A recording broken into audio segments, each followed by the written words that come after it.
Hello viewers, welcome to Siri kitchen. ಇವತ್ತಿನ ನಮ್ಮ ಸಿರಿ ಕಿಚನ್ನಲ್ಲಿ chocolate ಬಿಸ್ಕೆಟ್ನ ಹೇಗೆ ಮಾಡೋದು ಅಂತ ತೋರಿಸ್ಕೊಡ್ತಿದ್ದೀನಿ. ತುಂಬ ಈಸಿಯಾಗಿ ಹಾಗೂ ಸೂಪರ್ ಟೇಸ್ಟಿಯಾಗಿ ನೀವು ಇದನ್ನು ಮಾಡ್ಕೋಬೋದು. ತುಂಬ ಕಡಿಮೆ ಇಂಗ್ರೀಡಿಯೆಂಟ್ಸ್ ಹಾಗೆ ಕಮ್ಮಿ ಸಮಯದಲ್ಲಿ ನಾವು ಇದನ್ನು ಮಾಡಿಕೊಡ್ಬೋದು. ಮಕ್ಕಳಿಗೆ ಹೊರಗಡೆಯಿಂದ ಬಿಸ್ಕೆಟ್ ತಂದು ಕೊಡೋದಕ್ಕಿಂತ ನಾವೇ ಮನೆಯಲ್ಲಿ ಮಾಡಿ ಕೊಡೋದ್ರಿಂದ ನಮಗೂ ಖುಷಿ ಇರುತ್ತೆ ಹಾಗೂ ಮಕ್ಕಳು ಆರೋಗ್ಯಕ್ಕೂ ಕೂಡ ತುಂಬ ಒಳ್ಳೆಯದು. ಇದನ್ನು ಹೇಗೆ ಮಾಡೋದು ಅಂತ ನೋಡೋಣ ಬನ್ನಿ. ಮೊದಲಿಗೆ ನಾನಿಲ್ಲಿ ಒಂದು ಮಿಕ್ಸಿಂಗ್ ಬೌಲ್ನ ತೊಗೊಂಡಿದ್ದೀನಿ.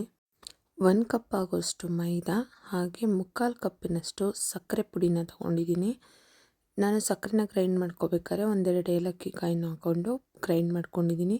ನಂತರ 1 ಟೇಬಲ್ ಸ್ಪೂನ್ನಷ್ಟು ಕೋಕೋ ಪೌಡ್ರು ಹಾಗೆ 1/4 ಟೀ ಸ್ಪೂನ್ನಷ್ಟು ಬೇಕಿಂಗ್ ಪೌಡ್ರು ಹಾಗೆ ನಾನಿಲ್ಲಿ 1/4 ಕಪ್ನಷ್ಟು ನಂದಿನಿ ಬೆಣ್ಣೆನ ಮೆಲ್ಟ್ ಮಾಡಿ ಹಾಕೋತಿದ್ದೀನಿ, ಯಾಕಂದರೆ ಮೆಜರ್ಮೆಂಟ್ ಕರೆಕ್ಟಾಗಿರುತ್ತೆ ಅಂತ.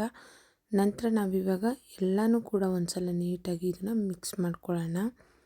ಕಂಪ್ಲೀಟಾಗಿ ಇದು ಒಂದು ಚಪಾತಿ ಹಿಟ್ಟಿನ ಅದಕ್ಕೆ ಬರಬೇಕು, ಅಲ್ಲಿವರೆಗೂ ನಾವು ಇದನ್ನು ಮಿಕ್ಸ್ ಮಾಡ್ಕೋಬೇಕು. ನಾವಿಲ್ಲಿ ನೀರು ಮತ್ತು ಹಾಲು ಏನೂ ಹಾಕೋಂಗಿಲ್ಲ.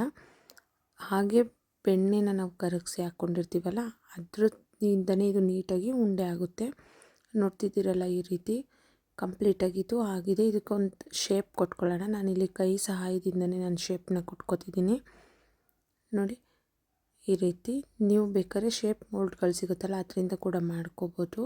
ನಾನು ಸಿಂಪಲ್ಲಾಗಿ ಇದೇ ರೀತಿ ಮಾಡ್ಕೋತಿದ್ದೀನಿ.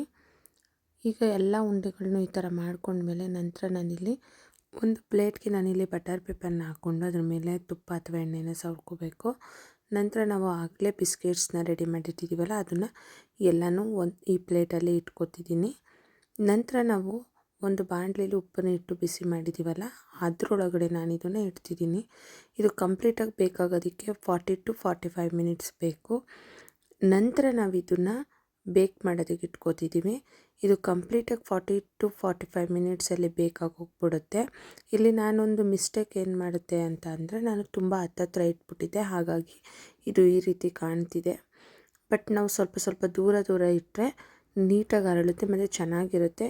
ನಾವು ಕಂಪ್ಲೀಟಾಗಿ 2 ಬ್ಯಾಚ್ ಅಥವಾ 3 ಬ್ಯಾಚಲ್ಲಿ ಬೇಯಿಸ್ಕೊಂಡ್ರೆ ಇದು ಚೆನ್ನಾಗಿ ಬರುತ್ತೆ ಬಿಸ್ಕೆಟು. ಈಗಲೂ ಕೂಡ ತುಂಬ ಟೇಸ್ಟಿಯಾಗಿದೆ, ಚೆನ್ನಾಗಿದೆ. ಬಟ್ ಶೇಪ್ಸ್ ಕೂಡ ಹಾಳಾಗ್ಬಿಟ್ಟಿದೆ ಅಷ್ಟೇ, ಹತ್ತತ್ರ ಇಟ್ಟಿರೋದ್ರಿಂದ ಶೇಪ್ಸ್ ಹಾಳಾಗಿದೆ. ಇದು ಕಂಪ್ಲೀಟಾಗಿ 1 ಅವರ್ ಆದಮೇಲೆ ನಾನು ಅದು ಬೇಕಾಗಿ ತಣ್ಣಗಾಗೋದಕ್ಕೆ 1 ಅವರ್ ಆದಮೇಲೆ ನಾನು ತೆಗಿತಿರೋದು. ಪರ್ಫೆಕ್ಟಾಗಿ ಬರುತ್ತೆ, ಸಖತ್ತಾಗಿರುತ್ತೆ. ಹಾಗೆ ಇದರಲ್ಲೇ ಹೊಸ ರೀತಿನ ನಾನು ನೆಕ್ಸ್ಟ್ ವಿಡಿಯೋಗಳಲ್ಲಿ ಅಪ್ಲೋಡ್ ಮಾಡ್ತೀನಿ. ಆ ವಿಡಿಯೋಸ್ ಎಲ್ಲ ನೀವು ನೋಡಬೇಕಂದ್ರೆ ನನ್ನ ಚಾನಲ್ನ ಸಬ್ಸ್ಕ್ರೈಬ್ ಮಾಡ್ಕೊಳ್ಳಿ. ಹಾಗೆ ಪಕ್ಕದಲ್ಲೇ ಕಾಣೋ ಬೆಲ್ ಐಕಾನ್ ಕೂಡ ಕ್ಲಿಕ್ ಮಾಡಿ. ಇದರಿಂದ ನಾನು ಯಾವುದೇ ಹೊಸ ವಿಡಿಯೋ ಅಪ್ಲೋಡ್ ಮಾಡಿದಾಗ ಫಸ್ಟ್ ನೋಟಿಫಿಕೇಷನ್ ನಿಮಗೆ ಬರುತ್ತೆ. ಫ್ರೆಂಡ್ಸ್, ತುಂಬ ಈಸಿ ಆ್ಯಂಡ್ ಟೇಸ್ಟಿಯಾಗಿ ಹಾಗೂ ಕ್ವಿಕ್ಕಾಗಿ ಈ ಬಿಸ್ಕೆಟ್ನ ಹೇಗೆ ಮಾಡೋದು ಅಂತ ನೋಡಿದ್ರಲ್ಲ. ಚಾಕ್ಲೇಟ್ ಬಿಸ್ಕೆಟ್ ನಿಮಗೂ ಕೂಡ ಇಷ್ಟ ಆಗಿದೆ ಅಂತ ಅಂದರೆ ನನ್ನ ವಿಡಿಯೋನ ಲೈಕ್ ಮಾಡಿ ಹಾಗೂ ನಿಮ್ಮ ಫ್ಯಾಮಿಲಿ ಮೆಂಬರ್ಸ್ಗೆ ಶೇರ್ ಮಾಡಿ. ಇದೇ ರೀತಿ ಈಸಿ ಆ್ಯಂಡ್ ಟೇಸ್ಟಿ ರೆಸಿಪಿಗಾಗಿ ನನ್ನ ಚಾನಲ್ನ ಸಬ್ಸ್ಕ್ರೈಬ್ ಮಾಡ್ಕೊಳ್ಳಿ ಹಾಗೆ ಲೈಕ್ ಮಾಡಿ.